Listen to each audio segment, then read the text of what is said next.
আমরা বেরিয়ে পড়েছিলাম নর্থ বেঙ্গলের উদ্দেশ্যে, কারণ একটাই ছিল যে আরও একবার পাহাড়ের রানী দার্জিলিংকে প্রদর্শন করার। তারপর আর কি, যেমন ইচ্ছা তেমন কাজ। তাই সেদিনই আমরা বেরিয়ে পড়লাম হাওড়া স্টেশনের উদ্দেশ্যে।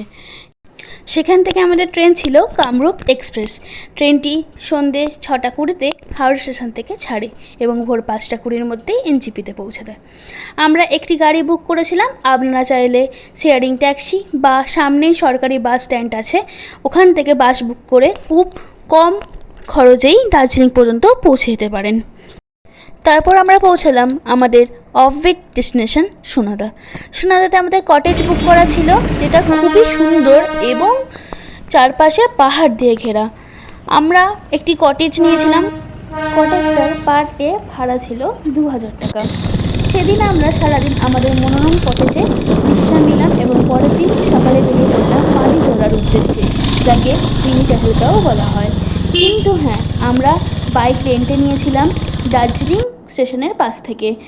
আপনারা চাইলে বাইক রেন্টেও নিতে পারেন কিংবা গাড়ি বুক করেও যেতে পারেন। দার্জিলিং রেল স্টেশন থেকে 22 কিলোমিটার দূরে এই মিনি পেহেলগাঁও অবস্থিত। দুদিকে পাইন গাছে মোড়া ঘন জঙ্গলের মধ্যে এক প্রকার রোমহর্ষক অনুভূতি নিয়ে আমরা চললাম মিনি পেহেলগাঁওয়ের উদ্দেশ্যে। সত্যি এত সুন্দর এই মাঝি ধরা জায়গাটা, যেটার বর্ণনা কখনোই মোবাইলের ক্যামেরার ভিডিওগ্রাফিতে বা কোনো ডায়েরির পাতায় লেখা ট্রাভেল ভ্লগের মাধ্যমে বোঝানো সম্ভব নয়। একমাত্র এই জায়গাটার সৌন্দর্য বুঝতে গেলে আপনাকে চাক্ষুষ অনুভূতি নিতে হবে।